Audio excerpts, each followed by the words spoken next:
Bismillahirrahmanirrahim. Alhamdulillahirabbil alamin.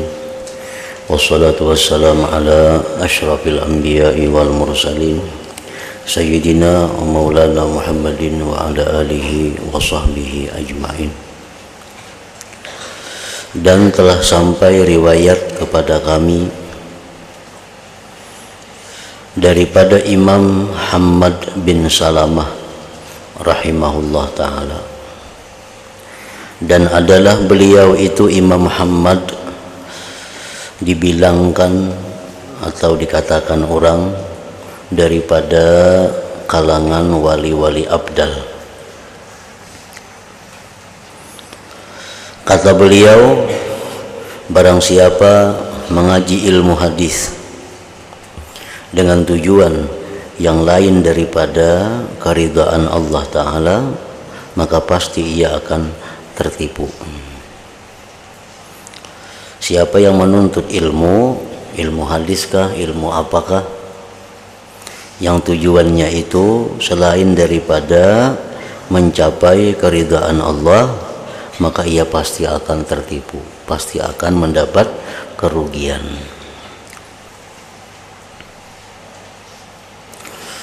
Dan berkata Imam Ahmad ibnu Abil Hawari di dalam Kitabuz Zuhdi daripada guru beliau yang bernama Ishaq bin Khalaf,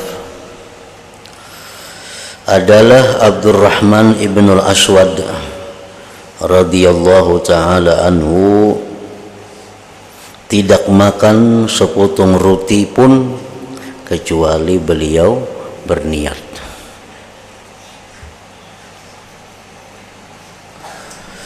Lalu Imam Ahmad tadi bertanya kepada gurunya Imam Ishaq bin Khalaf tadi, bagaimana maksud berniat ketika memakan roti itu? Lalu Imam Ishaq bin Khalaf menjawab, beliau yaitu Abdurrahman ibnul Aswad memakan roti sehingga apabila terasa berat badannya daripada sembahyang, lalu beliau mengurangkannya supaya ringan badannya untuk sembahyang. Dan apabila beliau menjadi lemah, maka beliau kembali memakan roti supaya menjadi kuat. Maka beliau makan atau tidak makan adalah karena sembahyang. Maksudnya adalah bahwa Abdurrahman ibnul Aswad ini beliau tidak makan kecuali ada niat ibadah, dan beliau tidak meninggalkan suatu makanan melainkan ada pula niat ibadah, sehingga baik makan atau tidak makan niatnya adalah sama, yaitu untuk ibadah. Niat makan tujuannya agar kuat tenaga untuk beribadah. Bila mana kada makan, tujuannya meninggalkan makan supaya badannya itu ringan, supaya badannya itu ringkas untuk melakukan ibadah. Nah, jadi baik makan atau kada makan, semuaan menjadi pahala bagi beliau tadi. Dan berkata Ahmad ibnu Abil Hawari pula, aku pernah mendengar Imam Abu Sulaiman Ad-Darani rahimahullahu ta'ala berkata, hendaklah kamu bermuamalah akan Allah dengan hati kamu. Hendaklah kamu bermuamalah akan Allah dengan hati kamu. Ini bermakna, artinya hendaklah kamu menyucikan hati-hati kamu dan membersihkannya hati itu daripada sebarang kekotoran. Dan jangan kamu mencederakan suatu daripada amalan-amalan zahir. Artinya hati dibersihkan daripada yang mengotorinya dan membaguskan amal ibadah yang zahir. Dengan ibadah yang zahir ditambah lagi hati yang baik, maka itu akan sampai ke hadirat Allah Subhanahu wa ta'ala. Dan berkata Imam Abu Sulaiman Ad-Darani rahimahullahu ta'ala, yang beliau nukil daripada perkataan Fudail bin Iyad radhiyallahu ta'ala, katanya, sebenarnya tidak sampai orang yang sampai di kalangan kami. Artinya tidaklah orang yang wali itu menjadi wali. Nah, tidaklah orang yang menjadi kekasih Allah itu menjadi kekasih Allah dengan sebab banyak sembahyang atau puasa. Artinya orang yang jadi wali itu, orang yang jadi kekasihnya Allah itu bukan sebab banyak sembahyang. Misalnya 1000 rakaat sembahyang, bukan itu yang menyebabkan seseorang menjadi wali. Artinya jangan dipadahkan kada baik orang nang banyak sembahyang itu, jangan dipadahkan kada berpahala, bukan itu maksudnya. Nah, maksudnya mereka itu diangkat Allah menjadi wali itu bukan amalannya banyak sembahyang, bukan. Artinya orang yang sembahyang aja melulu itu kada mau jadi wali. Karena ujar mereka, kami itu diangkat Allah jadi wali itu bukan karena banyaknya sembahyang atau puasa, banyak puasa kada juga, tetapi mereka sampai mereka itu menjadi orang yang dicintai Allah, mereka itu menjadi waliullah. Nah, dengan sebab pertama murah diri. Murah diri itu artinya diri yang pemurah.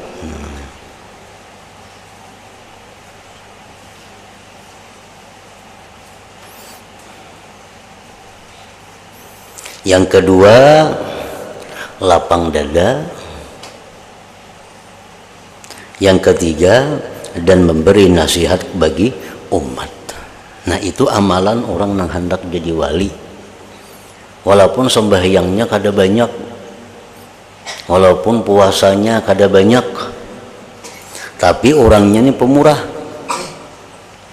Yang kedua, orangnya itu lapang dada. Yang ketiga, orangnya itu berkehendak baik kepada orang lain.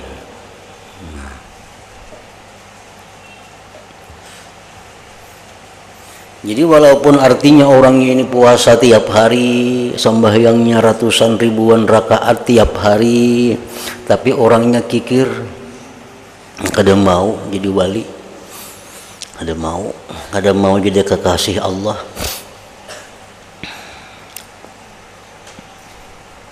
Karena Rasulullah sallallahu alaihi wasallam mengatakan, ma jabalallahu ta'ala waliyan lahu illa ala husnil khuluq wassakha. Ujar Nabi, Allah tidak mentabiatkan walinya itu kecuali atas budi pekerti yang baik dan pemurah.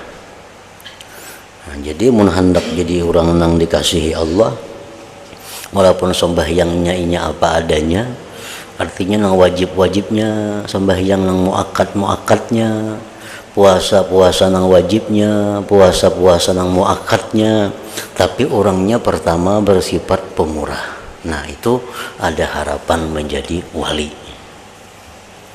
bersifat pemurah.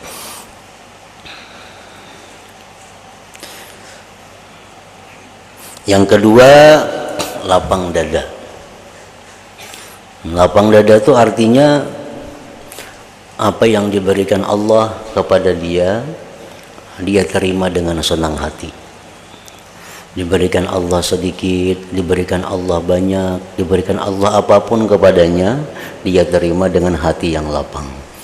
Nah, itu amalan orang jadi wali itu. Yang ketiga, bermaksud baik kepada orang lain. Artinya dalam hatinya tuh kadada menyimpan dendam kepada orang, kadada bakal hendak orang lain tuh rugi, kadada bakal hendak orang lain itu bangkrut, kadada. Orang lain tuh siapakah? Kawankah? Siapakah? Kadada. Pokoknya orang lain, asal Islam aja orangnya. Nah, dalam hatinya berkehendak baik kepada kaum muslimin muslimat.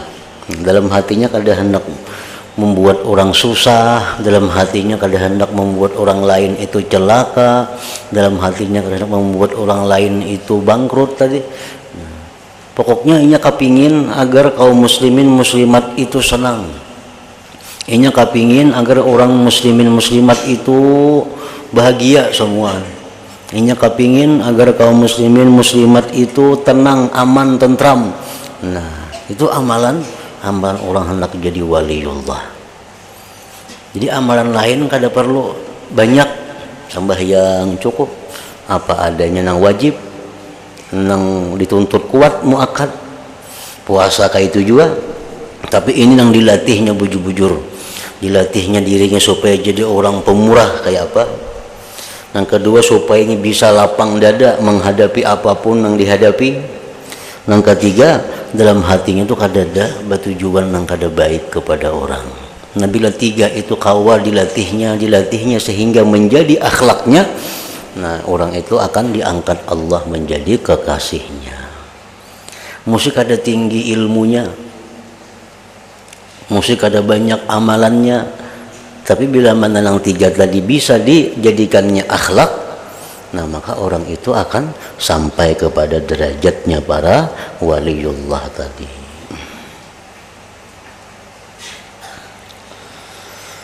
Dan berkata Imam Asy-Syafi'i radhiyallahu taala anhu, siapa yang mau dikadhakan, diputuskan Allah taala kepadanya dengan segala kebaikan, maka hendaklah ia berbaik-baik sangka dengan orang lain. Artinya, siapa hendak jadi orang baik, ujar Imam Syafi'i, siapa hendak jadi manusia yang baik, maka berbaik sangkalah kepada orang lain.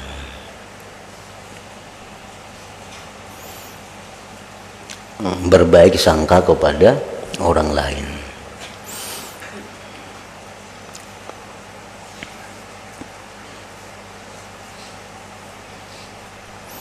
Atau disebut dengan husnuzan, baik sangka. Nah, baik sangka kepada orang lain itu macam apa maksudnya? Nah, itu kada terlepas daripada yang amalan tiga perkara tadi, yaitu yang ketiga memberi nasihat bagi orangnya. Nasihat itu artinya menghendaki baik kepada orang. Tungarannya nasihat, minta nasihat jar. Nah, nasihat itu apa artinya? Nah, minta nasihat, memberi nasihat. Nasihat itu artinya maksud baik itu nasihat. Nah, misalnya kita menuduhi orang, ikam jangan hendak ini itu kada bagus, ikam jangan macam ini karena ikam merugi dunia akhirat. Nah, yang kita ucapkan tuh kalau tujuan hati kita agar dia baik, itu ngarannya nasihat. Tujuannya adalah nasihat. Jadi ujar Imam Syafi'i, bila engkau hendak jadi orang yang baik, maka berbaik sangka kepada orang lain. Arti berbaik sangka kepada orang lain itu, jangan mencap orang lain itu fasik, jangan mencap orang lain itu jahat, jangan mencap orang lain itu zalim. Nah, jangan. Bahwa si anu itu zalim, si anu itu fasik, si anu itu ini. Nah, jangan mencap, memutuskan, mempunis seseorang dengan keputusan yang kada baik kepada orang. Lalu kayak apa caranya? Kita cariakan jalan-jalan Nah, artinya bahasa Arab itu ihtimal kita cariakan kemungkinan nang inya itu baik. Nah, contohnya misalnya orang ada berbuat nang kada bagus, lalu kemungkinannya apa? Nah, kemungkinannya kita anggap mungkin inya kada tahu. Nah, itu berbaik sangka ngarannya. Berbaik sangka. Ada orang misalnya diam duduk di pelatar rumah kita, itu sangkaan kita macam-macam. Kita sangka jangan-jangan maling nih, jangan-jangan memata-matai rumahku nih. Nah, itu kan sangka kalau baik ngarannya. Nah, jangan macam itu. Sangka baik kayak apa? Oh, barangkalinya kalapahan, istirahat di pelatar sini. Barangkalinya kepanasan, istirahat di sini. Barangkalinya ada ditunggunya, berjanji di sini. Nah, itu ihtimal kemungkinan nang kawa kita sangka akan kepada orang. Bisa terjadi ada orang yang kada patuh kada lawan kita, tahu kada duduk di pelatar kita. Wah, ini maling nih. Nah, itu sangka kada baik ngarannya. Jangan-jangan memata-matai, ampun kok maunting sepeda motor kok. Nah, itu mal sangka jahat ngarannya. Nah, jangan macam itu.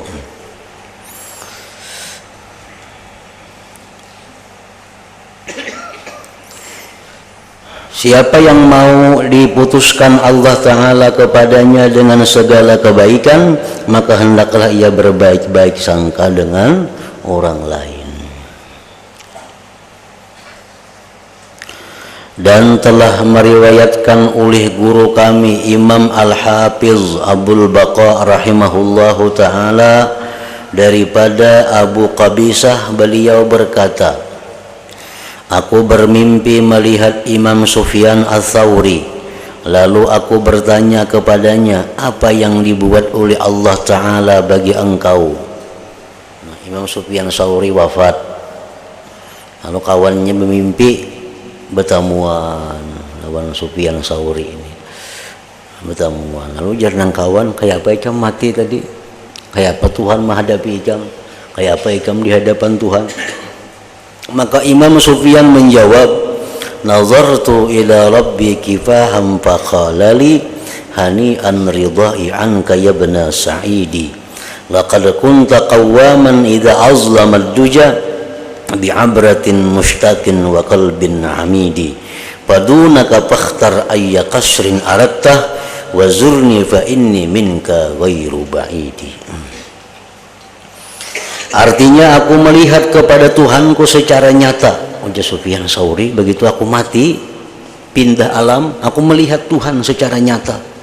Maka ia berkata kepadaku, bergembiralah engkau karena engkau telah mendapat keridhaanku wahai ibn Sa'id. Sufyan Ats-Tsauri, sesungguhnya dahulunya ketika engkau dalam dunia, engkau senantiasa beribadah di waktu malam. Apabila ia telah kelam, engkau mencucurkan air mata karena rindu dan hatimu dipenuhi kecintaan. Maka sekarang pilihlah mana-mana istana yang engkau kehendaki dan datanglah menziarahiku karena aku senantiasa dekat dan tidak jauh daripadamu.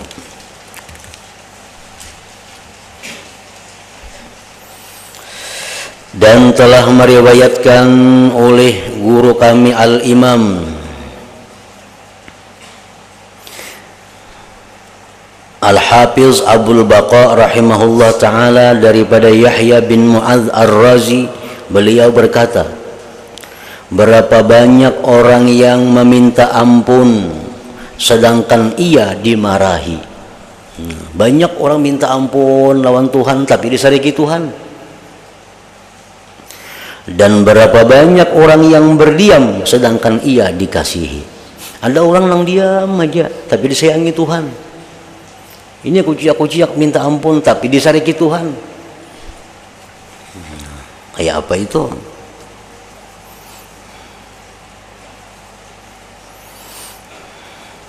Yang pertama ialah orang yang beristighfar tetapi hatinya lalai.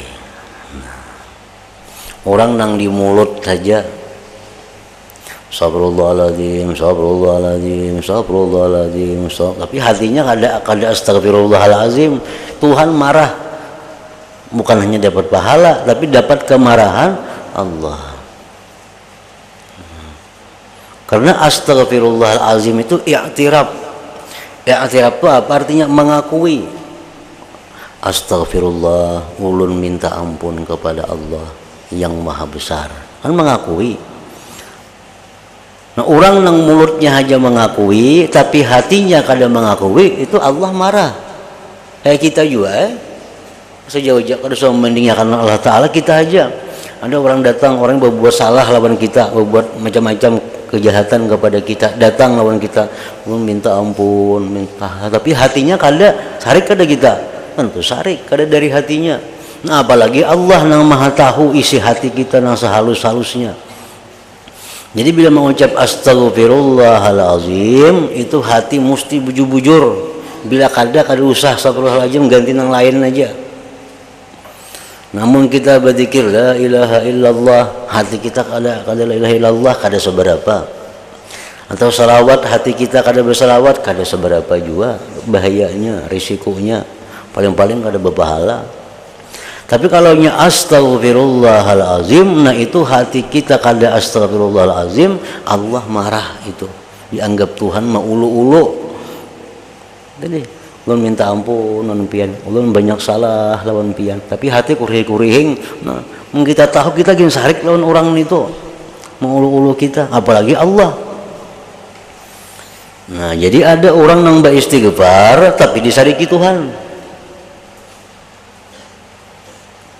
Nah, istighfar mulutnya aja, hatinya kada. Atau yang kedua, orang yang beristighfar hatinya kada lalai tapi kada baampih, Tuhan marah juga. Di mulutnya astagfirullahalazim, minta ampun kepada Engkau ya Allah, hatinya kayak itu, tapi perbuatannya kada berhenti dari dosa, masih dalam jurang dosa. Itu bukan hanya dapat ampunan tapi dapat kemarahan Allah Ta'ala. Nah, contohnya laki-laki itu kada boleh memakai emas, kada boleh kalau haram. Ini berutas emas, berarti memakai yang diharamkan oleh Allah. Nah itu astagfirullahalazim, minta ampun kepada Engkau, tapi utas di tangan aja bandak kada dipacu-pacu. Nah itu Allah marah juga. Minta ampun tapi masih melakukan perbuatan itu, Tuhan sarik. Jangankan diampuni, justru belakang disariki, dimarahi oleh Allah.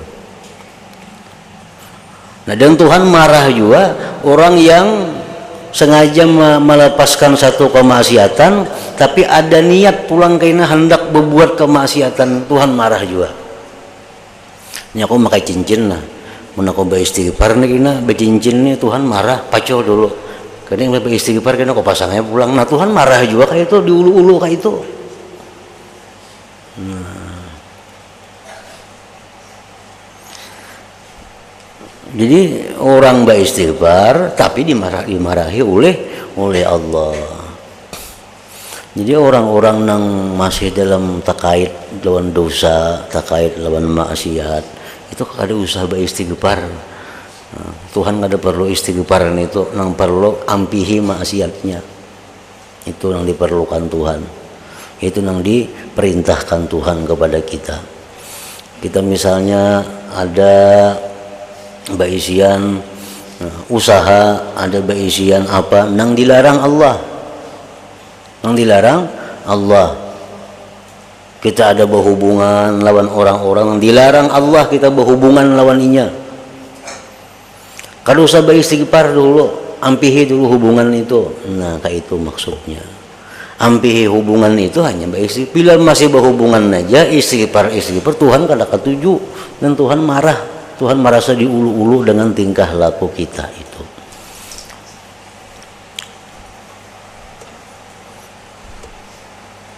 Jadi ganti aja orang salawat ke dibanyaki, mun hendak juga beristighfar kada usah. Karena istighfar itu permohonan ampun artinya. Karena istighfar ini mestinya dilakukan sesudah dia tobat. Kan sesudah berbuat dosa, menyesal, berbuat dosa lalu baampih ini berniat pulang kada nak mau ulang lagi. Habis nyar astagfirullahaladzim, minta ampun dahulu tuh pernah melanggar, minta ampun dahulu pernah berbuat haram, minta ampun dahulu pernah maksiat. Nah, jadi itu istighfar andaknya imbah tobat. Istighfar itu andaknya imbah tobat. Ini sebagian ulama mengatakan bahwa termasuk syarat tobat itu ada istighfar. Jadi imbah 3 macam tadi hanya diakhiri dengan astagfirullahaladzim. Astagfirullahaladzim. Bila orang beristighfar kepada Allah, minta ampun kepada Allah, tetapi dia masih kada berhenti melakukan kemaksiatan, maka istighfarnya itu perlu kepada istighfar lagi. Orang beristighfar dari istighfar yang ngarannya. Kenapa? Karena istighfar yang pertama itu istighfar yang ma'ulu-ulu. Istighfar kedua ini yang bujur. Jadi istighfar kita ini perlu kepada istighfar. Istighfar pertama kita ucap astagfirullah, tapi kita masih dalam satu dosa, masih belum berhenti, masih belum mencabut diri. Nah, maka istighfar seperti itu, istighfar yang mendatangkan kemarahan Allah, itu perlu pulang kita kepada istighfar yang lain lagi. Hanya ada di dalam kitab Sa'adah Darain, dalam kitab Sa'adatud Darain disebutkan oleh Imam Yusuf bin Ismail An-Nabhani, disebutkan apa amalan yang paling baik untuk orang-orang awam. Yang paling baik itu membanyaki salawat. Mana abdalnya lawan istighfar? Abdal salawat juga. Kenapa? Istighfar ini berbahaya. Bila kada berhenti dari dosa, istighfar kada datang ampunan, bahkan datang kemarahan Allah. Nah, lain hal tadi kita misalnya berdusta. Nah, tadi kita berdusta ada, atau kita menggibah orang, lalu kita astagfirullahaladzim, menyesal. Nah, itu bagus itu istighfar daripada gibah tadi. Yang sulit ini orang yang masih dalam keadaan satu dosa. Contohnya lah, orang membungakan duit. Orang membungakan duit atau orang minjam duit berbunga setahun ya, hitungnya punah. Nah, dalam setahun itu dia berada dalam satu kemaksiatan. Mbak istighfar kada kawa, kecuali ampihi dulu. Nah, semalam aku mau hutangnya ikan berbunga, kada jadikin berbunga, kada usah kutakutan. Nah, ayo itu nyoba istighfar. Atau semalam aku berhutang lawan ikan berbunga, aku belikan, kok kada jadi aku takutan. Nah, nyarba istighfar. Kalau masih jalan tiap bulan mencicil mbak istighfar, itu kada kawa istighfar. Justru dimarahi Allah. Istighfar ini andaknya sesudah berhenti melakukan dosa, sesudah berhenti. Jadi menghendak istighfar yang lain aja, yang itu jangan diistighfari. Misalnya orang ini ada membungakan duit lagi 10 bulan hanya punah, 3 bulan mencicil, itu jangan diistighfari. Menghamba istighfar juga tadi ada berdusta, sekarang hampir berdusta menyesal, istighfar dari dusta. Tadi ada melihat yang haram, sekarang sudah hampir kalau jadi lagi. Nah, istighfar dari itu. Kalau istighfar seluruh dosa kada kawa, karena masih ada cicilan tiap bulannya lagi yang mesti dibayarnya. Nah, itu jadi marahi Allah nih itu.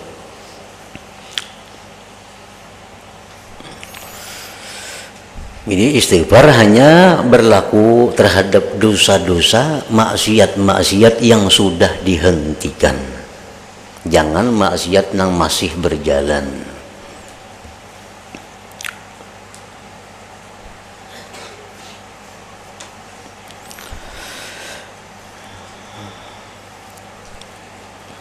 Yang pertama ialah orang yang beristighfar hatinya lalai, dan yang kedua ialah orang yang berdiam tetapi hatinya mengingat Allah. Nah, istighfar tapi dimarahi Allah, nah kayak tadi contohnya.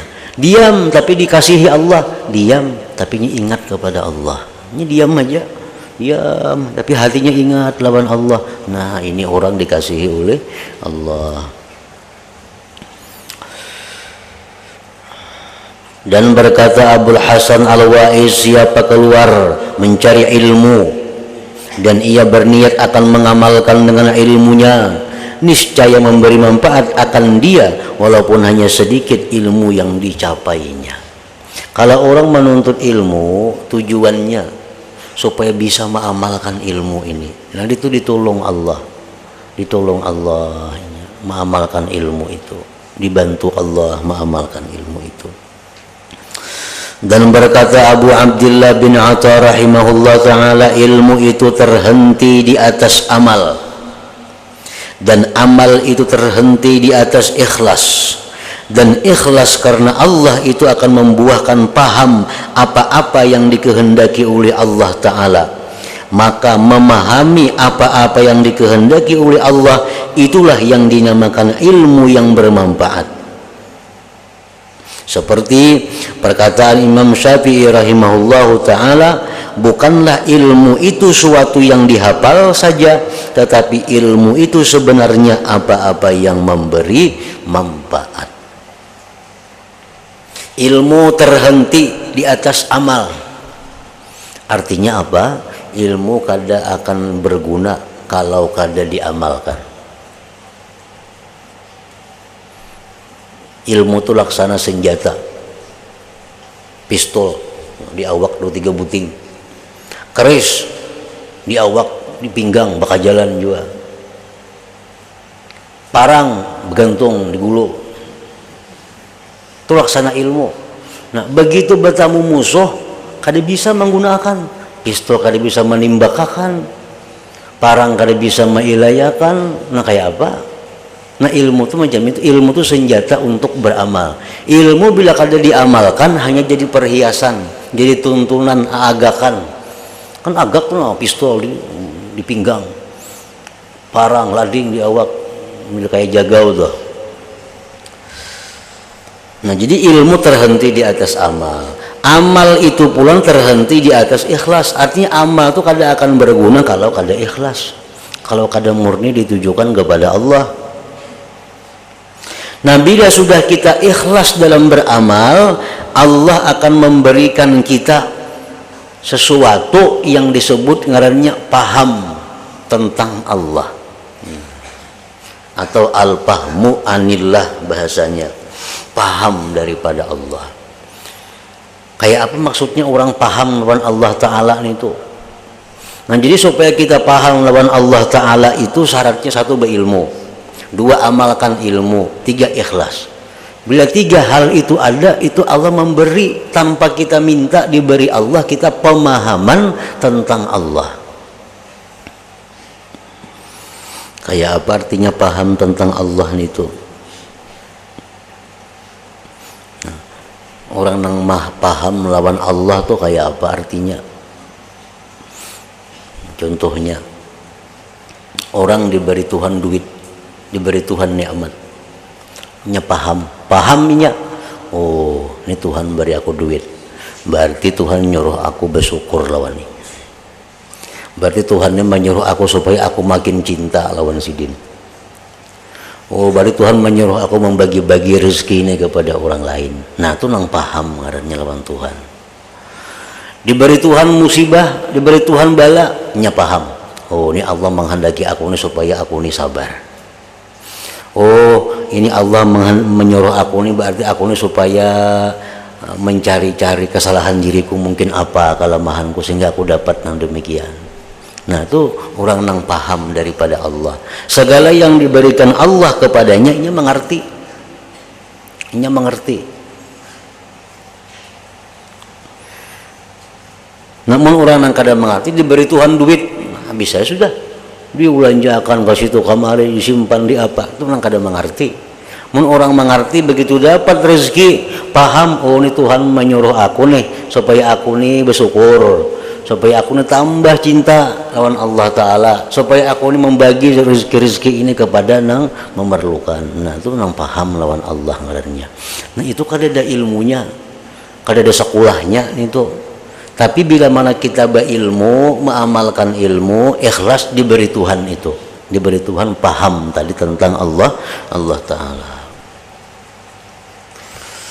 Dan telah meriwayatkan akan kami oleh Imam Al-Hafiz Abul Baqar rahimahullah ta'ala daripada Qasim Al-Ju'i radhiyallahu ta'ala anhu, agama itu ialah wara.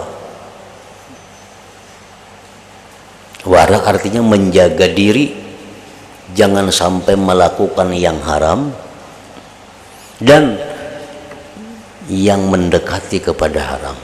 Nah, itu ngarannya wara. Baik pakaian, perkataan, tingkah laku, makanan, minuman, kendaraan, tempat tinggal, apapun, menjauhi segala yang diharamkan dan mendekati yang haram. Ada ayat yang halal tapi parak lawan yang haram kada usah juga. Mun haram sudah nyata dijauhi, ada yang halal tapi parak lawan yang haram, nah kada usah juga. Dan seabdal-abdal ibadah itu melawan nafsu untuk beribadah di waktu malam. Dan sebaik-baik jalan ke surga itu ialah dada yang lapang, menerima apapun yang diberikan oleh Allah Subhanahu wa ta'ala. Nah, hingga situ. Dan meriwayatkan pula oleh Imam Al-Hafiz ila hadratin Nabi sallallahu alaihi wasallam. Al-Fatihah. Iyyaka na'budu wa iyyaka nasta'in. Ihdinas siratal mustaqim. Siratal ladzina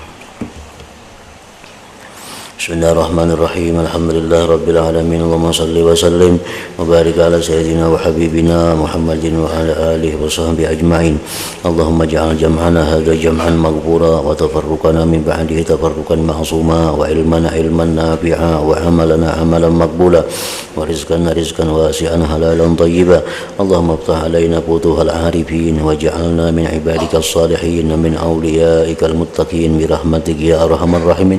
Sallallahu ala Sayyidina Maulana Muhammadin wa ala alihi wa sahbihi wa sallam. Alhamdulillah.